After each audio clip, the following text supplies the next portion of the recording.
This is not gonna be a fair review.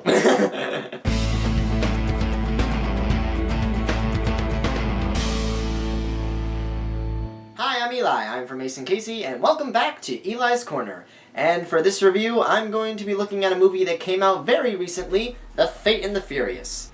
Now, before I begin, I'd just like to give a little background. I love the Fast and Furious franchise, and it's kind of a guilty pleasure of mine because, yes, I know, it is over the top, it is ridiculous, the action goes way too far, it makes no sense, but dagnabbit, it's awesome to watch. And this movie is no exception, because I'm going to wrap this up in one sentence. It is awesome. First, let me get into the stuff that I did like about it. And one of those being Vin Diesel. Oh, I love Vin Diesel. And in this movie, his acting is actually pretty good. Like, it gets into an emotional part of the movie where Dom has to do this thing that he doesn't want to do, but I'm not going to spoil why he has to do it, but the reasoning behind it is pretty dark, and it's something that really I wasn't expecting so much. Also, The Rock is awesome in this, and he was awesome in the other Fast and Furious movies before, but actually no matter what Dwayne The Rock Johnson's in, I'll always love him, but this, he was always coming up with quick quips and witty comments, and it is... Even, I wasn't alone in this. The entire audience just burst out laughing and was loving every minute of it. I should also mention, or talk about, the villain, Cypher, in this movie. I think she's pretty menacing. Like, she's this, global hacker, and she's someone that really, if she wants you to do something, you don't want to mess with her and her plans, because she will go after you. And also, I like to think that she's Emperor Palpatine, because she's literally doing every villain cliche, like trying to bring Dom to like the dark side of being a bad guy, I guess, because she's just spouting cliche after cliche, and I don't know why, but I love it and hate it. And now that she's messed with Dom and she wants Dom to tear apart the family from the inside, or just something like that, it really tests the boundaries of how far family will go for one another. And then, of course, the reason why everybody sees these movies, the over-the-top action. Okay, you know how Furious 7 seemed a bit over-the-top with its driving through buildings nonsense? This takes it a whole step further. And I love every minute of it. Like at the beginning where you remember the wrecking ball and it wrecks all the cop cars.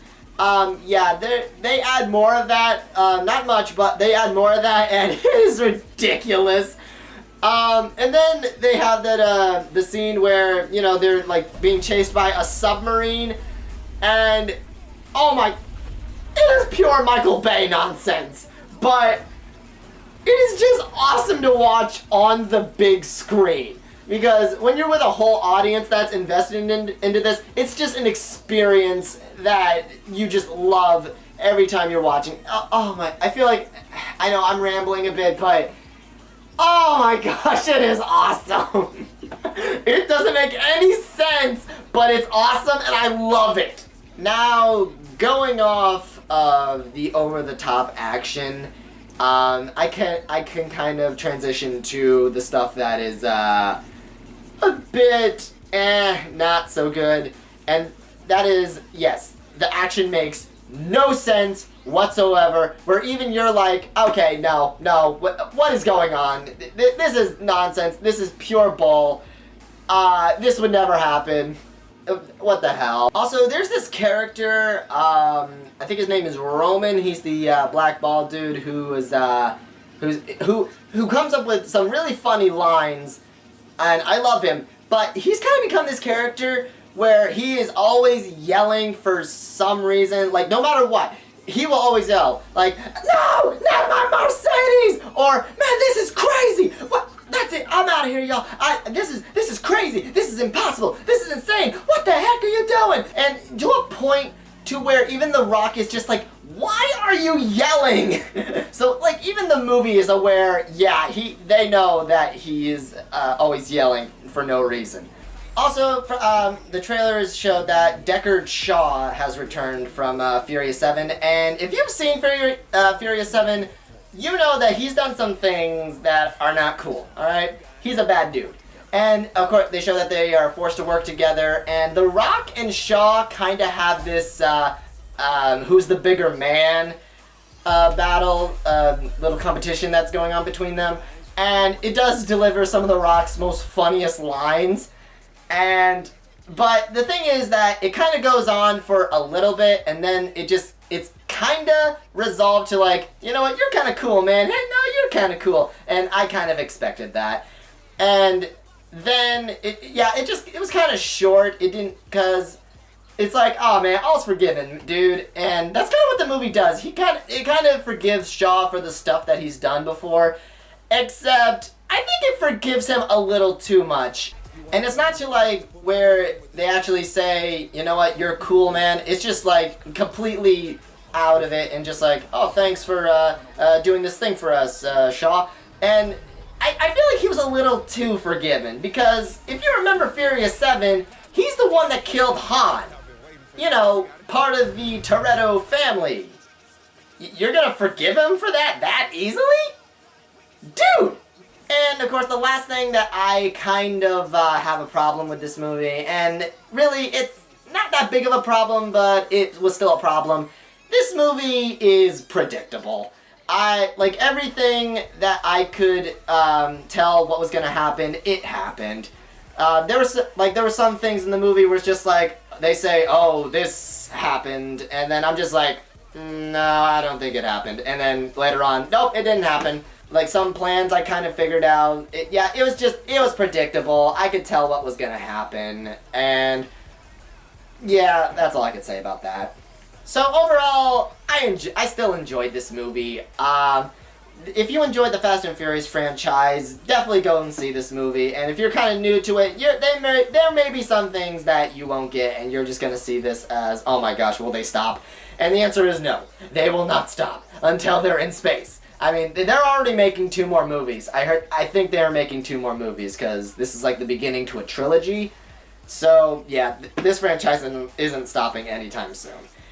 And please don't, because I want more. Oh, I am so...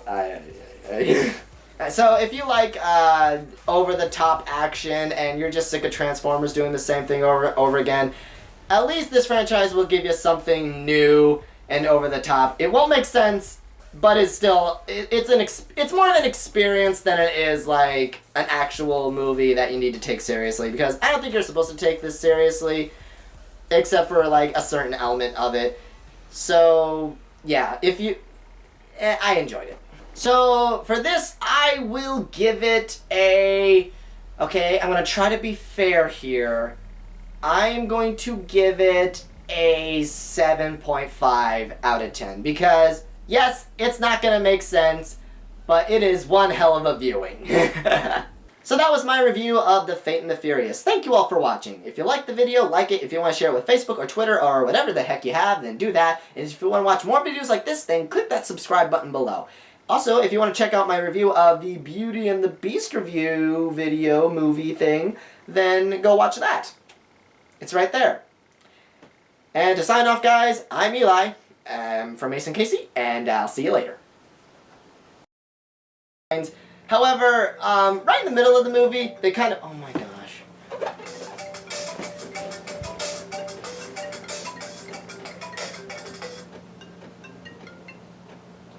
Can't you say I'm recording in Eli's Corner? Hello, Lotus. Wait a minute. That's my line! Is it? Yes! I made that! I don't think so. I know so! Because I got it from the show! Hello, Loki. Okay, now that's your thing. That's your thing. What are you doing? I'm recording Eli's Corner for Fate and the Furious.